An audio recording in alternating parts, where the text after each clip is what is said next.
Hello, what's up? Magandang gabi sa inyong lahat mga tropa. Time check tayo, 8:30 ng gabi. So yun, sa mga nagtatanong pala sa akin dyan na bakit di na ako bumibiyahe ng gabi. So syempre sa nangyayari sa atin na to, at mainit-init pa yung mga nangyayari, laylo muna ako mga paps, mga tropa.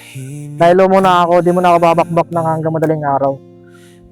Balik na ulit ako ng ng umaga hanggang hapon. O kaya hanggang mga 7 PM, mga ganun. Hindi muna ako pabiyahe ng gabi hanggang madaling araw kasi siyempre alam nyo na, delikado na mga itong panahon. At ayaw ko na rin na matulad dun kay Pops na nakakaawa rin. Bali, tiisin ko na lang yung init at traffic umaga kaysa naman ganun yung mangyayari yung babiyahe ka ng gabi. Kasi pag gabi kasi napakadelikado eh. Kaya yun, mas pinili ko muna yung babiyahe ng ngayon ng umaga hanggang hapon. Sa mga kasama ko palang MC Taxi dyan na bumabakbak yung gabi na malalakas ang loob, doble ingat lang mga tropa. Huwag tayo magpakampante. Doble ingat pa rin tayo mga tropa. So ayun, yun lang mga tropa. Ingat kayo palagi and ride safe.